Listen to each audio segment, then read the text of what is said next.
So welcome back to 7th part of this series. बहुत से student का doubt होता है कि टॉपर्स ऐसा क्या लिखते हैं पेपर में कि उनके मार्क्स नहीं काटे जाते। तो आज की वीडियो में हम देखेंगे A+ आंसर कैसे लिखे। So let's start. अभी तक हमने जो चीजें देखी वो प्रिपरेशन से रिलेटेड थी और बहुत से स्टूडेंट प्रिपरेशन को ही सब कुछ समझने की गलती करते हैं, पर फाइनल स्टेप है टेस्ट। क्योंकि अगर आपने टाइम पे कुछ गड़बड़ कर दी सो आपके लिए डिफिकल्टीज बढ़ जाएगी। Most common pitfalls during exam है running out of time and providing answer but not detail as asked in question.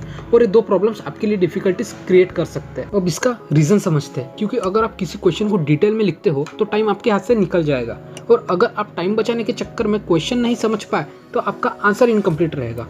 अब ये सिचुएशन अनोइंग लगती है पर नहीं है। सही स्ट्रेटेजी के साथ आप ये गलतियां रोक सकते हैं। इस बुक में 5 स्ट्रेटेजीज दी गई है, जिसमें से फर्स्ट है review first answer the question letter. आपको डायरेक्ट आंसर लिखना स्टार्ट नहीं करना है, पहले आपको क्वेश्चन चेक कर लेने हैं कि मैक्सिमम क्वेश्चन MCQ है कि डिटेल आंसर, और इनमें से कौन से क्वेश्चन के बारे में आपको आइडिया है।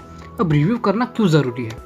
जब आप कोई आंसर लिख रहे होते हो तो बैकग्राउंड में ब्रेन नेक्स्ट आंसर के लिए इन्फॉर्मेशन रिट्रीव करता है, तो नेक्स्ट आंसर के वक्त आपको याद करने में ज्यादा टाइम नहीं लगता और रिव्यू करने से टेंशन भी रिलीज हो जाता है। अब बात है सेकंड स्ट्रेटजी पे, बिल्ड टाइम टारगेट। यानी आपको पता होना चाहिए कौन से क्वेश्चन पे मैक्स टू मैक्स कितना टाइम स्पेंड करना है। डोरिस जो एक स्टेटस स्टूडेंट है वो कहता है कि मैं हर एक क्वेश्चन पे स्ट्रिक्ट टाइम लिमिट फॉलो करता हूँ, जिससे मुझे टाइम ट्रबल नहीं होता और फोकस भी बना रहता है कि किसी भी क्वेश्चन पे डिसाइडेड टाइम से ज्यादा स्पेंड ना हो। अब कौन से क्वेश्चन पे कितना टाइम स्पेंड करना है कैसे आइडेंटिफाई कर? आपको पेपर कितने आवर्स का पता है तो उस टाइम में से 10 मिनट माइनस कर ले, फिर देखे पेपर में कितने सेक्शन है और फिर बचे हुए टाइम को नंबर ऑफ सेक्शन से डिवाइड कर ले, फिर हर एक सेक्शन के टाइम को नंबर ऑफ क्वेश्चन से डिवाइड कर ले, तो फिर आपको पता चल जाएगा कि हर एक क्वेश्चन पे मैक्स टू मैक्स कितना टाइम स्पेंड करना है। इसे एक इंडियन एग्जांपल से समझते हैं। जैसे आपका साइंस का पेपर 80 मार्क्स का है और इसे 3 सेक्शन में बांटा गया है और आपको पेपर सॉल्व करने के लिए 3 आवर्स का टाइम दिया गया है। तो हर एक सेक्शन के लिए 1 आवर और फर्स्ट सेक्शन में 6 क्वेश्चन है, तो हर एक क्वेश्चन के लिए 10 मिनट, उससे ज़्यादा नहीं। नॉर्मली फर्स्ट सेक्शन में MCQ होते हैं और उन्हें ज़्यादा टाइम नहीं लगता, तो उस हिसाब से आप अपना टाइम कम ज़्यादा कर सकते हैं। अब आते हैं थर्ड स्ट्रेटेजी पे, प्रोसीड इजी टू हार्ड। इस पॉइंट से आप समझ ही गए होगे कि आपको फर्स्ट इजी सॉल्व करना है, फिर हार्ड क्वेश्चन पे जाना है। आपको रेगुलर फॉर्मेट फॉलो करने की जरूरत नहीं है। रैंक जो एक स्टेटस स्टूडेंट है वो कहता है मैं वो आंसर छोड़ देता हूँ जो माइंड में इमीडिएटली नहीं आते और इन क्वेश्चन पे एंड में टाइम स्पेंड करता हूँ। अगर आप इजी क्वेश्चन पहले कर लेते हो तो आपके पास एंड में हार्ड क्वेश्चन करने के लिए बहुत टाइम बच जाता है और आपको बस 1 और 2 हार्ड क्वेश्चन ही सॉल्व करना है। अगर आप पूरा सॉल्व कर भी नहीं पाए तभी भी आप रीजनेबल आंसर तो लिख ही लोगे। अगर इसके जगह सारे क्वेश्चन एक के बाद एक फॉर्मेट में लिखते हो और क्वेश्चन डिफिकल्ट है, आपको उस क्वेश्चन का टेंशन है ही, पर बाकी बचे हुए क्वेश्चन का भी टेंशन है। और अकॉर्डिंग टू अवर ब्रेन अगर आप हार्ड क्वेश्चन पहले करोगे और वो आपसे सॉल्व नहीं होता तो कॉन्फिडेंस लूज होने के कारण आप इजी भी नहीं कर पाओगे।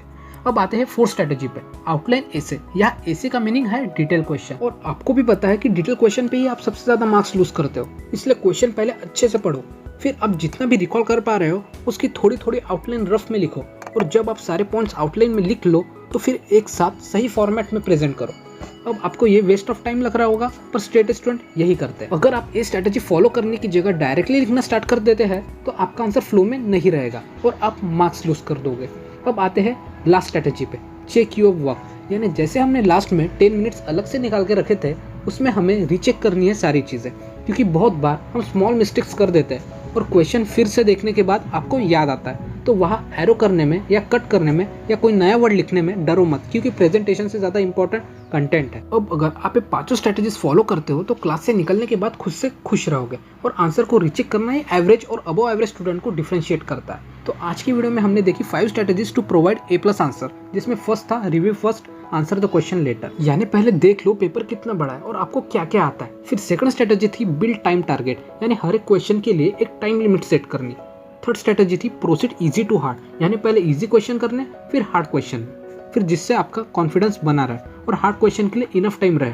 फिर फोर्थ स्ट्रेटेजी थी आउटलाइन एसे, यानी डिटेल क्वेश्चन पहले आउटलाइन करके सही फॉर्मेट में लिखो जिससे आपके मार्क्स न कटे। फिर फिफ्थ स्ट्रेटेजी थी चेक योर वर्क, यानी लास्ट 10 मिनट में सारे क्वेश्चन चेक करो जिससे आप सिली मिस्टेक लास्ट मोमेंट पे अवॉइड कर सको। सो होप आपको ये सीरीज पसंद आई होगी। अगला वीडियो आप किस टॉपिक पे देखना चाहते हो कमेंट सेक्शन में बताओ। अगर आपको ये वीडियो पसंद आई तो लाइक कीजिए और चैनल को सब्सक्राइब कीजिए, जिससे आपको ऐसी सेल्फ इंप्रूवमेंट वीडियोस रेगुलर मिलते रहे।